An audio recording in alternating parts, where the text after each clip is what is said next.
Why am I supporting Lib Dems? I made that decision only last week, and I guess it came after 2 years of what became known as being a dormant Labour supporter. I've never been political in all my life. And I think that when I look at circumstances and incidents in my life, I realise that the only way to take control is to get political. I'm really sorry. Going on marches or perhaps signing petitions is all very well and good. But in order to effect real change, what you have to do is become part of the political system so you can help change things. Now, I understand why people don't get political, because I was like that. It's really hard to understand and feel connected to people in the corridors of Westminster who perhaps, I believe, don't do enough for people down at the grassroots. I know that happened with me because when I was growing up, I'd see my dad always canvassing or helping, but I couldn't understand how politics, how that would help his own life. How I saw it is that he was just there being used to canvass, help others, mainly obviously MPs, towards a better, more political, richer, powerful life. And I just didn't like it. So growing up, I had a very negative experience of politics. And then I remember falling on hard times and I had a visit and I got the impression that the most MPs could do was just spit out letters. But for someone like me, the problems I was going to my MP with were far too complex outside of their expertise. And I often found that I frustrated them. And when I'd ask them, look, why is certain things this way, and how I hadn't come and seen them because I wanted to complain about, I don't know, the infrequency of how little my bins were changed, they'd struggle with me. So I guess where I'm coming from is I know that we have to do something different. Hey, yes, sorry for that very, very boring video post earlier, but ta-da, here I am now. So I'm going to tell you that I'm very confused come this general election. And if you don't mind, I'm going to have to be reading from a screen, but I am the confused voter.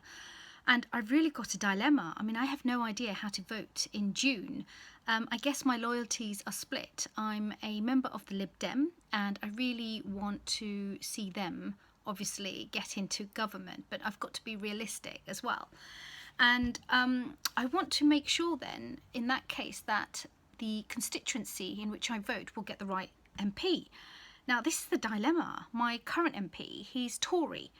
And even my best friend, who is middle class, he is an ardent, lifelong supporter, Tory voter, and lives and works in London's financial sector, says he'll be voting Labour for the first time.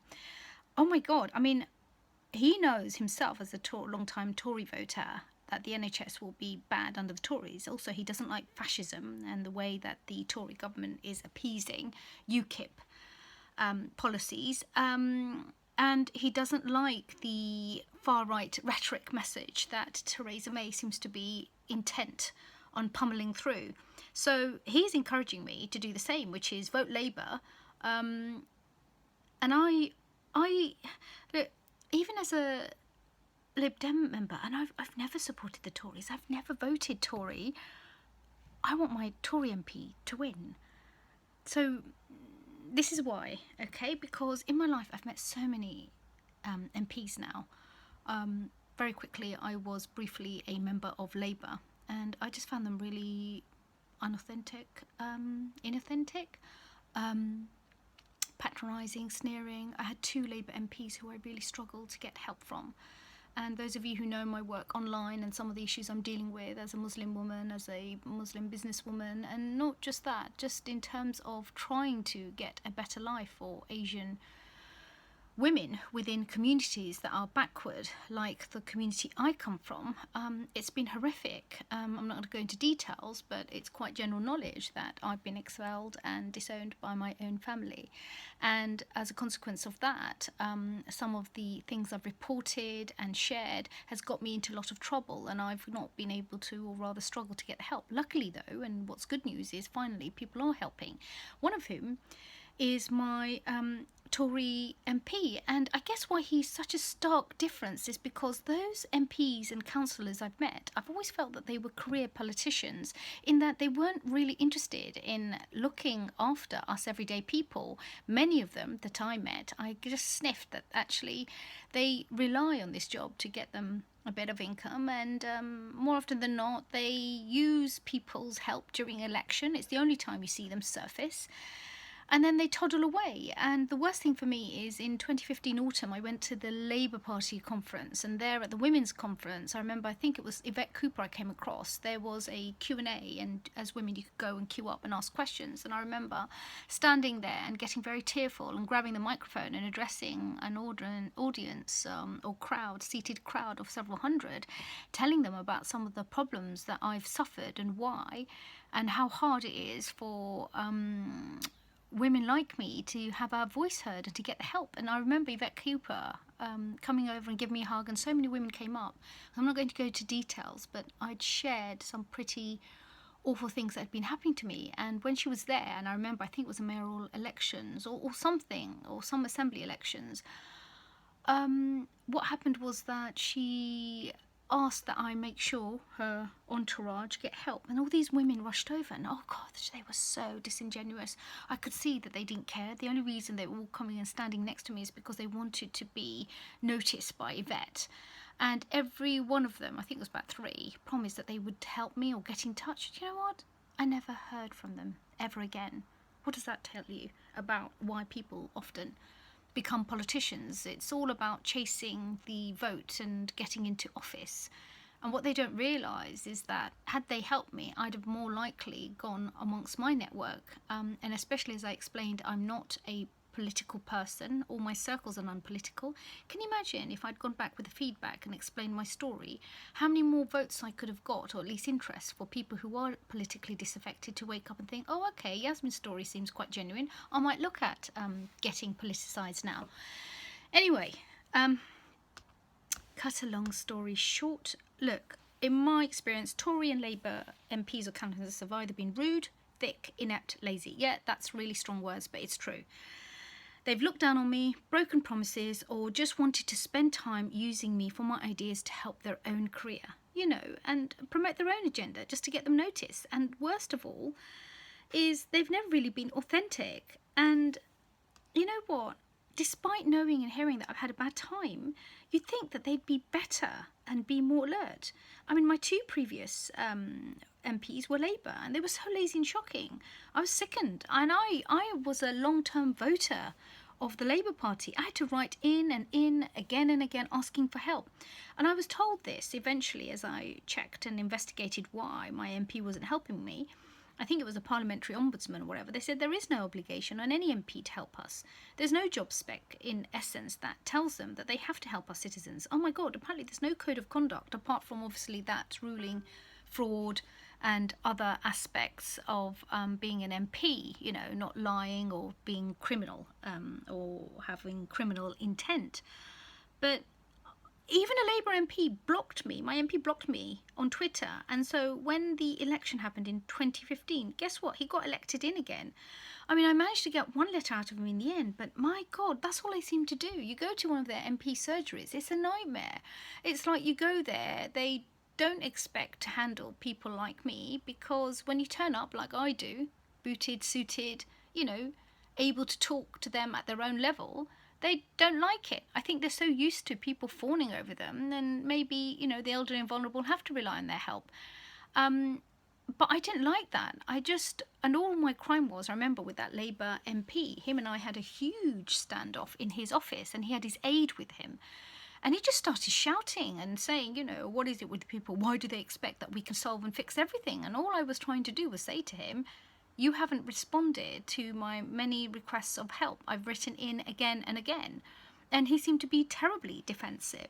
So I just thought, ever since then, as an MP, they should help me. And you know what? If they don't, screw that.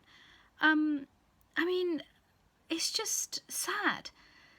So, you know, I think of even the Muslim Labour MPs that I've approached to help me with some of the battles I'm facing within my own Muslim community and their terrible interpretation of the Quran, which does lead to misogyny, which does lead to gender bias, which leads to horrific consequences on women. And that's not in the Muslim Islam or Quran. It's by Muslims, certain Muslims, who are choosing to use and infect Islam with their own bad tribal customs and then pass it on. Now, how do you stop that? I know you stop that by standing up to it and calling it out and pointing the finger. But if you do that, you're going to get into a lot of trouble. And would you believe it? I even contacted Sadiq Khan's office. So many Muslim MPs, the female Muslim MPs, are the worst. They did nothing to help, you know, and these are all Labour. Anyway, back to my dilemma. I just wanted to say that my Tory MP is so genuinely decent. He's a good guy, and he won with a majority. He actually got 52% of the votes cast, and Labour got 24% and Lib Dems 4%. Now, the Lib Dem candidate in my constituency, I think, is a bit last minute, not yet met her, but I know she'll struggle. And not just that, I think perhaps they've been elected to stand, and it's not a priority seat, obviously, because my Tory MP has a huge majority. Because it at least helps to spread the message and allows local people to engage with the Lib Dem policy and the party if they're open to it. But my Tory MP did help me. He's the first ever politician to genuinely listen. He's a lovely man. He treated me with such kindness and respect. He even invited me to his office, and he didn't even know what. He just said, come in. And when I went there, he served me tea. His aide was there. They were writing notes. And he just listened. And as I left, I said to him, but no one's helped me like this. No one's listened. Nobody even gave me time. And they were Labour. And hey, I'm Lib Dem, by the way. And he just looked at me in a quite a fatherly way. And he just said, apologised and said he's so sorry that I had this experience. And he hopes that, you know, he can try and help, and that's all he can do. He can't promise miracles, and that was enough for me. And I tell you what, since I left his office, every time I've needed help, they've helped me. They've checked up on me. They are fast, efficient, furious. I've never seen anything like it. It's like if there was an award for a constituency office in the whole of the UK, my MP should bloody win it. And he's Tory. And I don't like Tory. I don't even come from Tory. So what this tells you is there's good and bad everywhere, isn't there? Like, you might have political parties, but as there is in Labour or Tories, there'll be good MPs, there'll be bad MPs. And it's just such a shame that all those good people in each of the respective parties can't all unite and break away and make their own party, because I just vote for them. Anyway, all I can say is, yes, I think I've decided. I am going to vote Tory, even though I'm Lib Dem. So, feast on that. Yes. Bye. Hope that was much better.